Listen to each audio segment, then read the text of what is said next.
I'd like to share one of my testimonies. This is the one that really changed my life. This testimony is called The Flood. We live in a small town. I was working at the store for probably a year, a little over a year. So I really, got comfortable and was comfortable with the community and what was going on and how I could help people. So I was working at the store, and we had a really, really, really bad flood. I've never seen anything like it. You see it on the news, but you don't ever see it in person. My mom called me that morning, the day after the flood, and we were just talking about it and how terrible it was. And, people had water up into their first floors, and houses were moved off their foundation. It was just a terrible thing, and we were talking about it, and we were both saying how helpless we felt. We wished that there was something that we could do. So she said to me, you can collect cleaning supplies. You have a business now. It's a central location. I was like, what, I could do that. That's a good idea. So I have a very active Facebook page, so I was like, okay, I'm going to put it on Facebook. So I put it on our gift shop page, and I also put it on my personal page, and I just said, I'm willing to collect cleaning supplies here at the store. If anybody wants to donate mops, buckets, Lysol, gloves, plastic gloves, we will take them, and then my family and I will pass them out. Really thinking it would be, somewhat small endeavor. Well, within an hour of that post, my entire one aisle was filled with cleaning supplies. It was crazy. There was just stuff everywhere, and I couldn't believe how many people were responding to that request. But it was exciting. So my mom and myself and my husband and my girls, we delivered the stuff the first day. The next day came, and it became even more apparent how much damage was done. And people were literally just displaced. They had nowhere to go. And they were desperately trying to salvage and clean their houses as best as they could.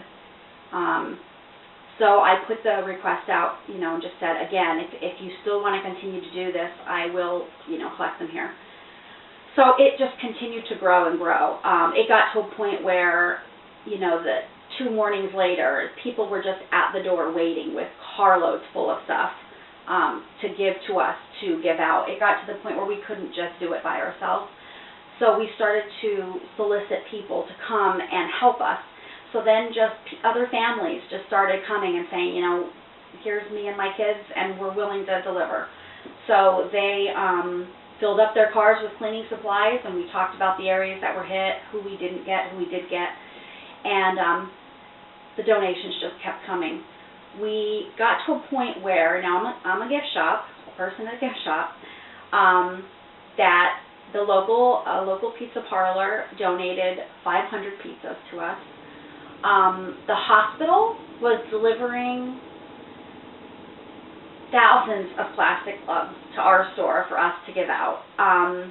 There's other action centers in our community. There's other, Red Cross, but for whatever reason, they felt more comfortable giving it to us.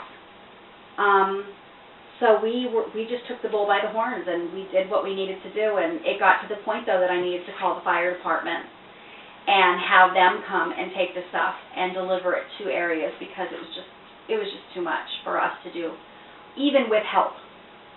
So it was probably the 4th day into it. My mom was helping me at the store, and people started to bring money. And I was thinking to myself, this is really getting overwhelming. I mean, it was overwhelming to begin with, but now people are bringing me money, like $100 bills, and what do I do with it? I'm not an organization. I don't have a bank account set up.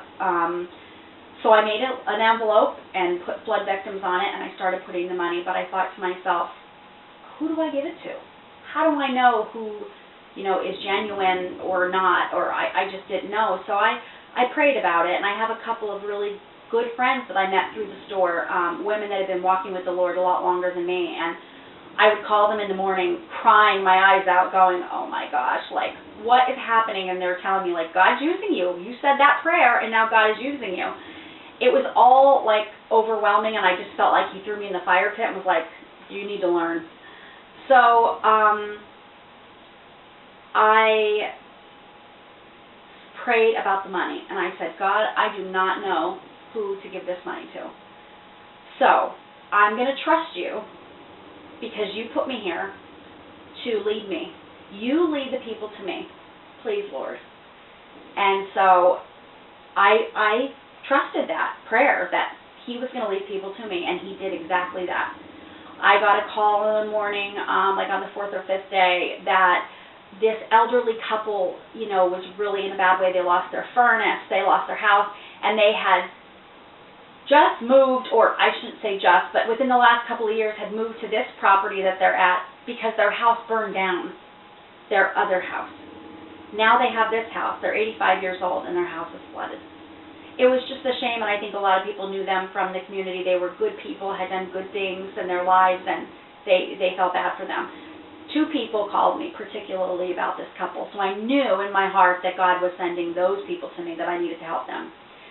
So I said to my mom, I said, listen, I'm going to run to the bank. People had given me checks, but I had gift cards and different things like that. I said, I'm going to go to these people's house, and I'm going to give them, it was like $200 in cash and gift cards, just to give them some type of relief right now. So I went and I knocked on the door, and they weren't there. I was really disappointed because I just wanted to help. I wanted them to feel some type of relief and for them to know that they weren't alone.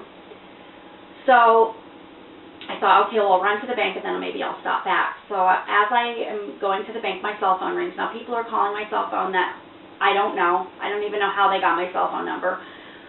So this woman calls me and she says, my son and daughter-in-law, you know, helped you deliver stuff. And she said, I think it's a really good thing that you're doing for our community, stepping up. I want to give you a donation. Okay, which wasn't too shocking because I've been getting donations. So, okay. I said, okay, that's wonderful. And she said, I want to give you $10,000. And I was like, huh? Did you say $10,000? $10,000. I just was completely overwhelmed, and I sobbed. And I said, I am not an organization, she said, but I know you know who to give it to. And I said, well, I would feel more comfortable if you gave it, but I can tell you who needs it. So that's what I did. I told her about that elderly couple, and she said, they need a new furnace. I said, they do. And she said, do you know how much they need? And I said, I don't know. And she said, can you call the oil company that they got the estimate from and find out? So I called the oil company, and I said, you know, who I was and why I was calling, and they told me the estimate was $8,500. And I called her back, and I said, it's $8,500, and she said, I'm on my way there now. I will write a check, and I will have it delivered to their house. Completely blew my mind. What is happening here?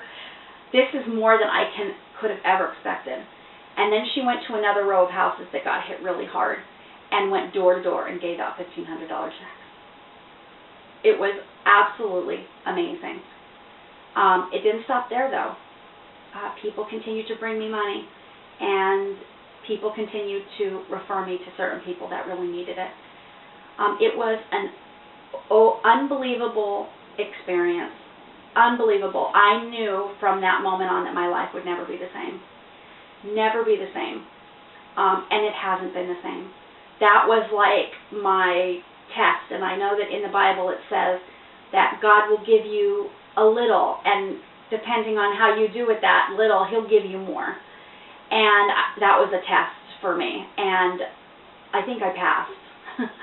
So from then on, nothing was the same, and I was looked at and am looked at in my community as someone who can help people. I've had people request, could I find them a child to adopt? Can I find somebody that would donate a kidney?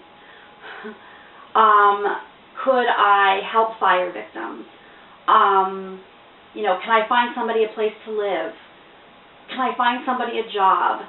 And based on those requests, whatever God brings me through those requests, I put them on my Facebook page, and some really amazing things have happened through that. That is by no power through me. I cannot produce that kind of outpouring. I cannot produce people trusting me and coming to me. God has produced that in my life. He has produced amazing things in my life, and all because I was willing. People often say to me, you're special, or I'm not special. Every person can have this relationship with Him, but it's scary to trust this unseen God.